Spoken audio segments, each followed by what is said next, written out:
capítulo 11. ¿Es hechicería el catolicismo romano? Se calcula que la Iglesia Católica Romana tiene 1.000 millones de miembros en todo el mundo.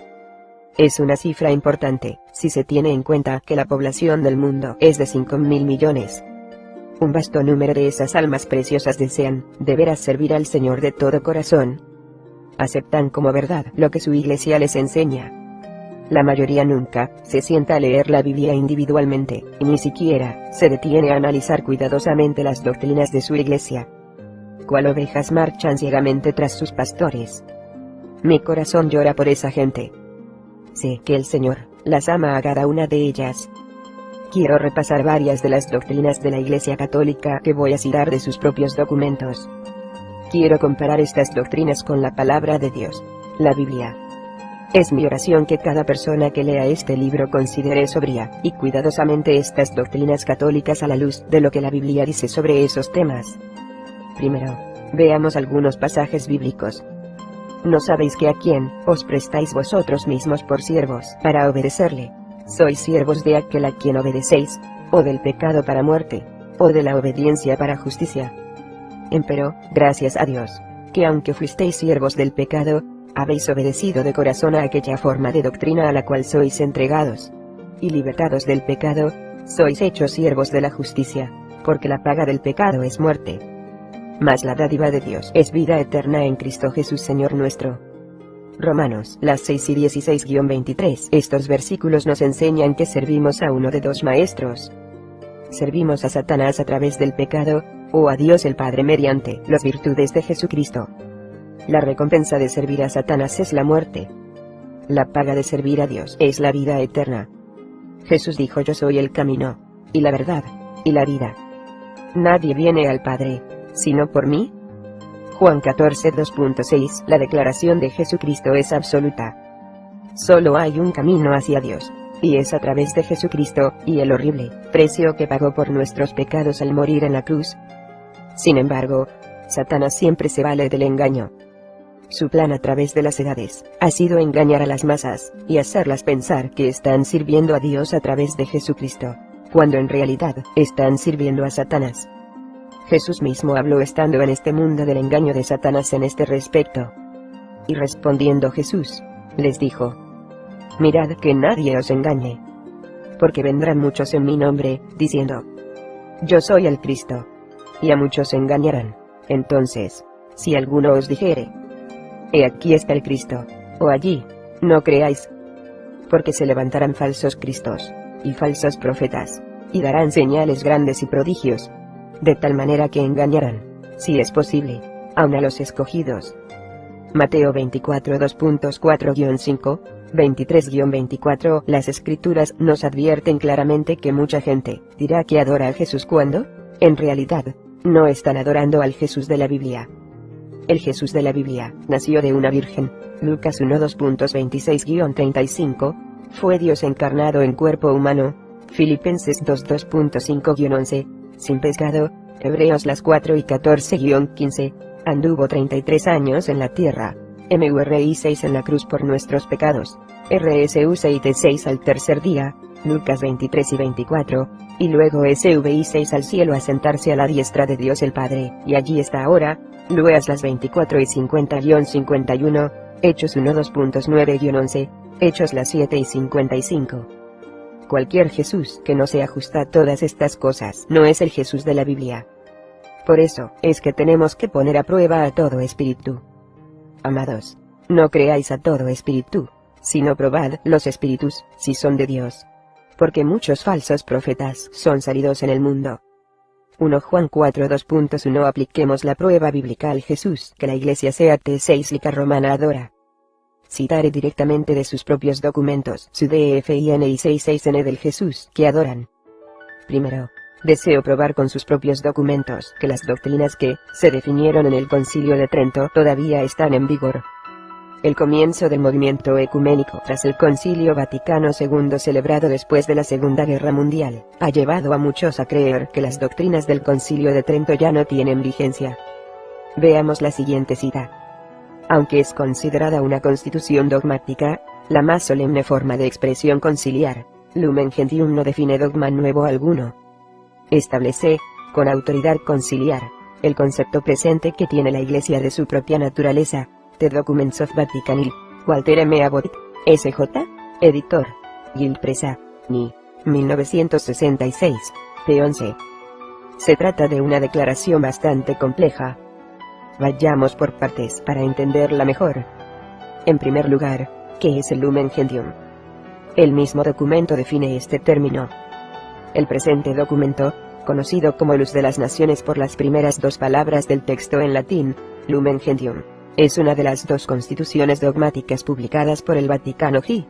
Uno a otra, es la que habla sobre revelación, y ha sido ensalzado como el más trascendental logro del concilio. Dada la importancia de su contenido y su posición central entre los documentos del concilio. Id. p. 10. Lumen Gentium, entonces, ¿es el documento que estoy citando? Documento que la Iglesia Católica Romana considera la luz de todas las naciones. Este importante documento afirma claramente que no define ninguna doctrina o dogma nuevos. Por tanto, las doctrinas expresadas en el Concilio de Trento todavía tienen vigencia. Estoy citando del Concilio de Trento, porque es una de las más claras y concisas declaraciones de fe CAT 61 y CAS de que se dispone. Veamos ahora C6mo, define el Concilio de Trento al Jesús que los CAT 61 y COS adoran. Si alguien niega que en el sacramento de la Santísima Eucaristía están presentes verdadera, real y substancialmente el cuerpo y la sangre y la divinidad de nuestro Señor Jesucristo, y consecuentemente Cristo mismo, sino que dice que es solo un símbolo, figura o fuerza, sea anatema. Canon Sante Crees of the Council of Trent, Original Text with English Translation, Cánones y Decretos del Concilio de Trento, texto original con traducciones al inglés por el Rev. H.J. Spfoeder, O.P. Verder Boxco. 1960, p. 79, Canon 1. Si alguien niega que en el venerable sacramento de la Eucaristía el Cristo integral está contenido bajo cada forma y bajo cada parte de cada forma cuando se divide, sea anatema, id. Canon 3. Si alguien dice que en el santo sacramento de la Eucaristía, Cristo, el unigénito Hijo de Dios, no ha de ser adorado con culto de latría, también externamente manifestado, y que consecuentemente no ha de ser venerado en festividad solemne extraordinaria, ni ha de ser cargado solemnemente en procesión según los laudables y universales ritos y costumbres de la Santa Iglesia, ni ha de ser exhibido públicamente ante el pueblo, para que lo adoren, y que por lo tanto los adoradores son idólatras, sea anatema, id. p. 80, Canon 6. Veamos lo que en sí dicen estos cánones, o leyes, de la Iglesia Católica Romana. Primero, anatema quiere decir maldito. Ver la figura 1. Llanamente están diciendo que la pequeña oblea que se usa en la comunión, o misa, y el vino, son Jesús, y contienen su total divinidad. Pero la Biblia nos dice que Cristo está sentado a la diestra de Dios Padre. Se nos dice que Cristo es Dios mismo, y que como tal tiene la naturaleza misma de Dios, y es infinito y omnipresente. No puede ser limitado a una minúscula oblea y muchísimo menos a algo hecho con manos humanas. Por último, se nos prohíbe adorar imágenes o ídolos, e inclinarnos ante ellos. El Canon 6 afirma que los católicos tienen que venerar y adorar la hostia, y postrarse ante ella. También la llevan en procesión, y todos se inclinan ante ella, y adoran aquella oblea a la sazón convertida en su Jesús. No te harás imagen, ni ninguna semejanza de cosa que esté arriba en el cielo, ni abajo en la tierra, ni en las aguas debajo de la tierra. No te inclinarás a ellas, ni las honrarás. Porque yo soy Jehová tu Dios, fuerte, celoso. Éxodo 22.4-5. Los católicos no solo se hacen una imagen, que es la hostia, y luego proclaman que es Cristo, sino que se arrodillan ante ella, y la adoran. Dios tiene prohibido eso. Cada vez que una persona adora a un ídolo, como es la hostia, está adorando a un demonio, o a Satanás. He aquí el versículo que lo dice. ¿Qué pues digo? ¿Que el ídolo es algo? ¿O que sea algo lo que es sacrificado a los ídolos? Antes digo que lo que los gentiles sacrifican, a los demonios lo sacrifican, y no a Dios, y no querría que vosotros fueseis partícipes con los demonios. 1 Corintios las 10 y 19-20. Hostia, o pan de la comunión tabernáculo. Los comulgantes se postran a adorar el bendito sacramento. La hostia, o sacramento, se guarda en un tabernáculo en el frente de la iglesia. En otras palabras, cuando la gente ofrece sacrificio a los ídolos, está ofreciéndolo a los demonios y adorándolos. Lo mismo sucede con la misa católica. Cuando los católicos llevan la hostia en procesión, todo el mundo se inclina a su paso. Literalmente se están inclinando en adoración de la oblea. Además, la oblea se suele guardar en una caja que llaman tabernáculo en la parte delantera de las iglesias católicas. La gente se inclina ante la caja. Cuando lo hacen están adorando la oblea. Como hemos visto, esa oblea no es el verdadero Jesucristo, y por lo tanto, están adorando a un demonio. Esto es brujería. Ver la figura 2. En realidad, para los católicos, la misa es en sí la repetición del sacrificio de Cristo. Si alguien dice que en la misa no se ofrece un verdadero y real sacrificio a Dios, o que ofrecerla no es más que darnos a Cristo para que lo comamos, sea anatema, id vid. P149, Canon 1. Si alguien dice que el sacrificio de la misa no es más que sacrificio de alabanza y acción de gracias, o que es una simple conmemoración del sacrificio consumado en la cruz, pero que no es propiciatoria para obtener o reobtener su favor, o para apaciguarlo, o que beneficia solo al que lo recibe, que no debe ofrecerse por los vivos y los muertos, por los pecados, castigos, satisfacciones y otras necesidades, sea anatema, id vid. P149, Canon 3. Estos cánones muestran claramente que la misa es en sí un sacrificio. Es interesante que la misa que practica el catolicismo romano es casi idéntica a los sacrificios incruentos que se practicaban en el Imperio Romano durante el tiempo en que se formó la Iglesia Católica. El Rev. Alexander Hislop hace algunos comentarios interesantes en cuanto a esta práctica. Si el dios Sol era adorado en Egipto como la simiente, y en Babilonia como el grano, precisamente así es adorada la hostia en Roma. Pan, la Eucaristía, o pan de la comunión, es llevada en procesión. La hostia misma va en el centro de la custodia, que es el sol refulgente dorado que porta el sacerdote. De grano de los elegidos, ten misericordia de nosotros, es una de las oraciones señaladas en la letanía romana, dirigida a la hostia, en la celebración de la misa, de tu Babilons, las dos Babilonias, por el Rev. Alexander Hislop, Loiseaux Brothers, 1916, p. 163.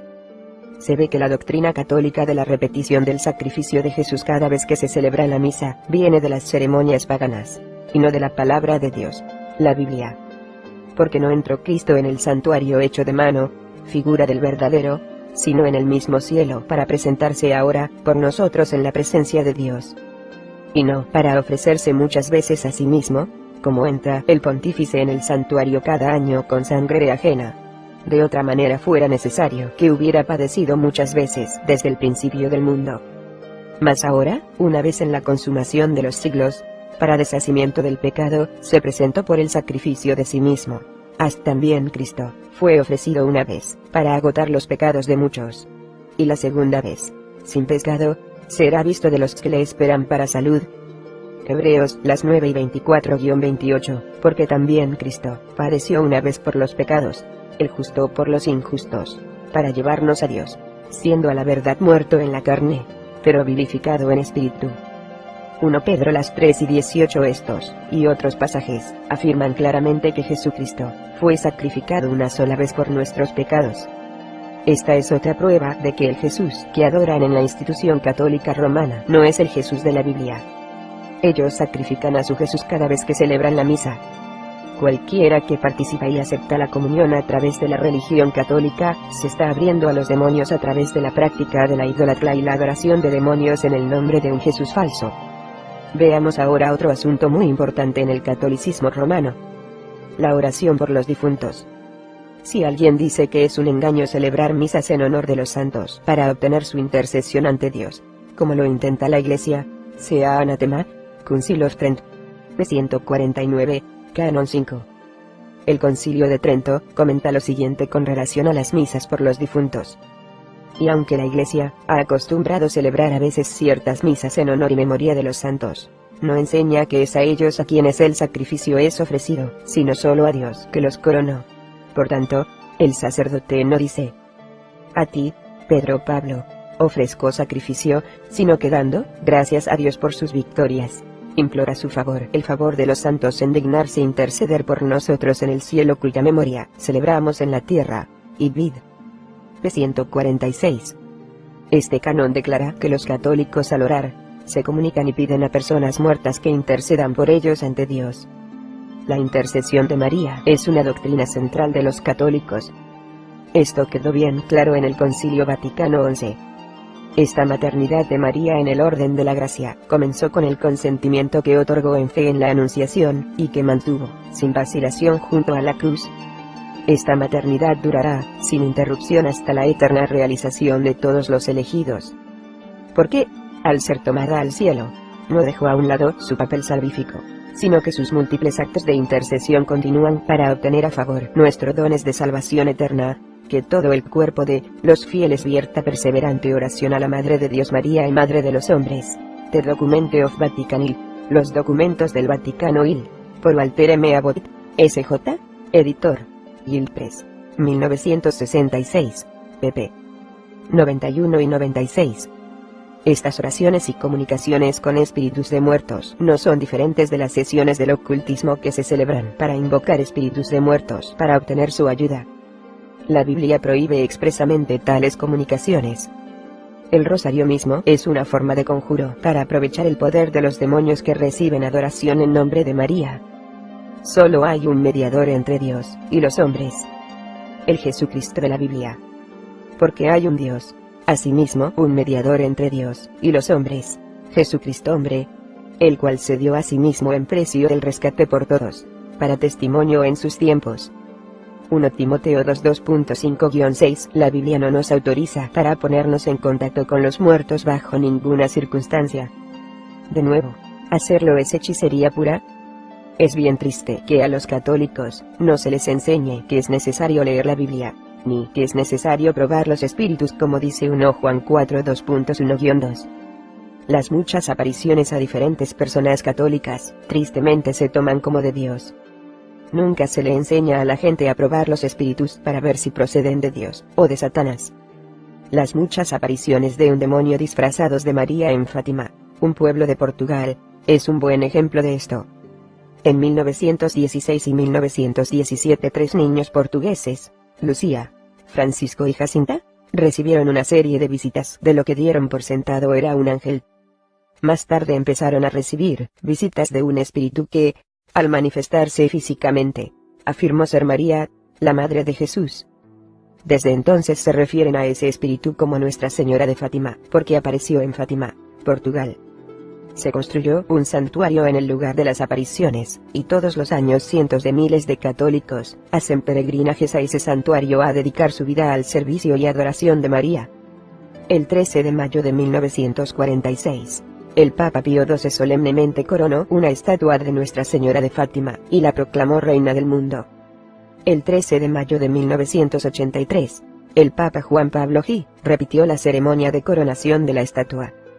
En 1986, promulgó las actas de consagración del mundo entero a Nuestra Señora de Fátima.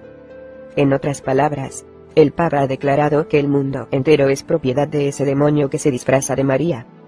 Y fue un paso más allá, y consagró el año 1987 como año de adoración y honra de María. Veamos cómo todo este engaño hubiera podido detenerse desde el principio, si los católicos conocieran medianamente bien la Biblia. Voy a citar de los escritos de Lucía, uno de los 3 niños que vieron las apariciones de aquel demonio.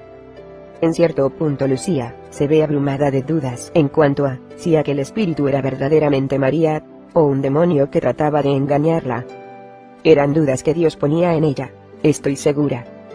Cuánto me ha hecho sufrir esta reflexión, solo Dios lo sabe, porque solo Él puede penetrar hasta lo más íntimo de nuestro corazón. Comencé entonces a preguntarme si aquellas manifestaciones no serían del diablo, en un intento suyo por hacer que yo pierda mi alma. ¡Qué angustia sentí! Dejé saber a mis primos que también vieron la manifestación del espíritu en cuanto a mis dudas. No, no es el diablo, respondió Jacinta. ¿Qué va? Dicen que el diablo es bien feo, y que está debajo de la tierra en el infierno. Aquella señora es bien bella, y la vimos ascender al cielo. El Señor se valió de esto para aquietar un tanto las dudas que sentía. Aquel fue el día en que Nuestra Señora María se dignó revelarnos el secreto. Después de aquello, para reavivar mi flaqueante fervor, nos dijo: sacrifíquense por los pecadores, y díganle muchas veces a Jesús, especialmente cuando presenten algún sacrificio: oh Jesús, es por amor a ti, por la conversión de los pecadores, y en reparación por los pecados cometidos contra el Inmaculado Corazón de María. Gracias a nuestro buen Señor, aquella aparición disipó las nubes de mi alma y mi paz quedó restaurada. Fátima in Lucia's Own Words, Fátima en las propias palabras de Lucía, editado por Fr. Louis Condor, SVD. Terra Vengate Presa, 1976, pp. 69-71. Qué triste. Lucía dudó en cuanto a si el espíritu que apareció ante ella y sus dos primos era un demonio, en vez de la verdadera María de la Biblia. Si los sacerdotes y el pueblo hubieran leído la Biblia, habrían podido tener discernimiento y poner a prueba a aquel espíritu. La única razón por la que aceptaron a aquel demonio como del Señor fue que no era feo, y ascendió al cielo. Pero la palabra de Dios nos dice que los demonios y Satanás pueden manifestarse como ángeles de luz. 2 Corintios 11:14, y que Satanás es príncipe y potestad del aire. Efesios 6:12. Satanás no está limitado al infierno. Además, las palabras finales del demonio en que le decía a Lucía y sus primos que ofrecieran sacrificio a Jesús e hicieran reparación, pago por daños, por los pecados cometidos con el Inmaculado, sin pecado, Corazón de María, son totalmente contrarias a las Escrituras. Si hubieran leído la Biblia se hubieran dado cuenta enseguida que aquellas palabras contradecían completamente los principios establecidos en la palabra de Dios, y que por lo tanto, no procedían de Dios, sino que habían sido expresadas por un demonio. La Biblia dice: por cuanto todos pecaron, y están destituidos de la gloria de Dios. Romanos 3:23. En ninguna parte de la Biblia se hace excepción de María. Jesucristo tuvo que morir en la cruz para obtener la salvación de María, lo que mismo que la de todos los demás. Nuestros pecados los cometemos contra Dios, no contra María. Si esas preciosas almas hubieran sabido probar los espíritus. En ninguna parte hay constancia de que el espíritu que pasaba por María fue sometido a la prueba de 1 Juan 4:2.1-2, y las declaraciones que hizo no concuerdan con la Biblia. Por lo tanto, no es de Dios. No era María, era un demonio. ¿Cuántas almas habrán sido arrastradas al infierno, porque aquella gente no puso a prueba a los espíritus? Los 3 niños que presenciaron las apariciones de un demonio disfrazado como María en Fátima, Portugal. De izquierda a derecha, Jacinta y Francisco Marto, Lucía dos Santos Soul Magazine. Número extraordinario, 1981, p7. La Basílica de Fátima construida en honor de las apariciones de María. Junto a la basílica está el roble donde ocurrieron muchas de las apariciones. Saus Magazine. Número extraordinario, 1981, p7. Un representante del Papa Pío XII corona una estatua de Nuestra Señora de Fátima, con lo que la declaraban reina del mundo, el 13 de mayo de 1946. Soul Magazine. Número extraordinario, 1981, p6. El Papa Juan Pablo XI inclina cabeza par adorar a la estatua de la Virgen Peregrina en la festividad del remado de man el 22 de agosto de 1981, en Castel Gandolfo. Soul Magazine. Número extraordinario, 1981. A los lectores que están dentro del sistema católico romano, diré llanamente que han sido engañados. Han sido llevados a adorar y servir a un falso Jesucristo que no es otro, sino Satanás. El apóstol Pedro dice de Jesús: y en ningún otro hay salud, porque no hay otro nombre debajo del cielo, dado a los hombres, en que podamos ser salvos. Hechos 4:12, y ellos dijeron: cree en el Señor Jesucristo, y serás salvo tú, y tu casa. Hechos 16:31. Jesús dice: yo soy el camino, y la verdad, y la vida. Nadie viene al Padre, sino por mí. Juan 14:2.6, porque hay un Dios, asimismo un mediador entre Dios y los hombres, Jesucristo hombre. 1 Timoteo 2:5, porque por gracia sois salvos por la fe. Y esto no de vosotros, pues es don de Dios. No por obras, para que nadie se gloríe. Efesios 2:2.8-9. Yo oí otra voz del cielo, que decía: Salid de ella, pueblo mío, porque no seáis participantes de sus pecados, y que no recibáis de sus plagas. Apocalipsis 18:2.4. Usted no es salvo por pertenecer a la Iglesia Católica ni por tomar la comunión en la misa. Usted será salvo solo cuando le pida al Jesucristo de la Biblia que perdone sus pecados, y sea parte de ellos, especialmente de la idolatría, y le pida a Jesucristo que venga a su vida, y le dé el precioso don del Espíritu Santo. Lea la Biblia, y pídale a nuestro Padre en el nombre de Jesucristo su Hijo que le muestre el significado de lo que lee. Cuando usted entregue su vida al verdadero Jesús de la Biblia, el Espíritu Santo vendrá a morar en usted, y lo capacitará para entender lo que lee al leer la Biblia. Por favor, se lo suplico, no acepte a un falso Cristo. Usted vale tanto para Dios como individuo que vino a la tierra a pagar el terrible precio de su salvación. No pierda esta gran salvación. La terrible tragedia es que gracias a las películas de estatua de la Virgen Peregrina de Nuestra Señora de Fátima, esta estatua de María ha recorrido el mundo y es adorada por los católicos. Aquí la vemos en las afueras de San Pedro en Roma, el 8 de diciembre de 1985.